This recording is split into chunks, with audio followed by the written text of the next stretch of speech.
Nandito nga tayo ngayon sa Al-Ain at kakagising nga lang natin. Pero bago nga magsimula yung vlog natin ngayon, ito nga pala si Madiscarding Rom. At dahil wala nga tayong kamag-anak dito sa abroad, pag napunta nga ako dito sa Al-Ain, dito nga muna ako nakikituloy sa mga kaibigan ko. At nagpapasalamat nga ako sa kanila, lalo na kay Lauren, kay Ate Lani, kay Roxanne at saka kay Kim. Hindi nga sila nagdadalawang isip na patuloyin ako sa bahay nila pag pupunta ako ng Al-Ain. Maiba naman tayo, baka kung saan pa mapuntang usapan to. Birthday nga kagabi ni Margie Sarap. At minessage nga tayo ngayon, marami pa daw natirang pagkain. Dito na daw kami kumain sa bahay nila. Pagdating nga natin sa bahay nila, dumiretso na ako dito sa kusina.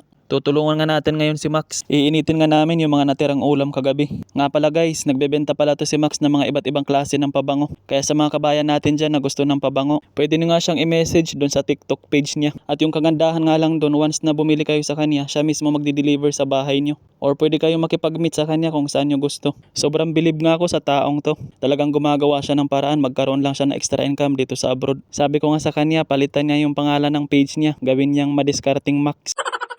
At nung mainit ko na nga lahat ng ulam, kumain na nga rin kami. Banks you. Last year, nag-staycation kami ng hotel.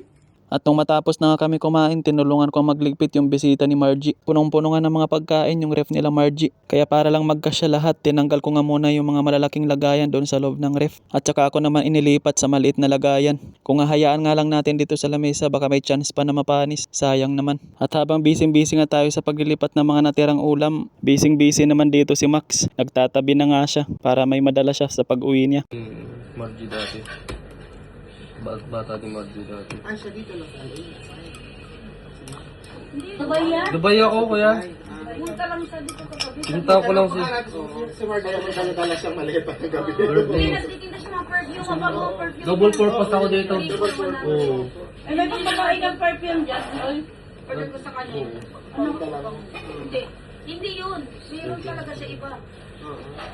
At nung naipasok na nga natin sa ref lahat ng mga ulam na natira, niligpit ko na nga rin lahat ng mga pinagkainan namin. Ganito nga tayo pag nasa ibang bahay, hindi na nga tayo naghihintay na utusan. Ako kasi yung tipong taong pagkatapos kumain talagang kikilos talaga ako. So ayun lang muna guys, hanggang dito lang muna yung vlog natin ngayon. Pag umabot ka nga sa vlog na to, baka pwedeng pa-follow naman. Pa-follow na rin pala ako sa TikTok page ko. Maraming salamat din sa mga kabayan natin na walang sawang sumusuporta sa mga vlog ko.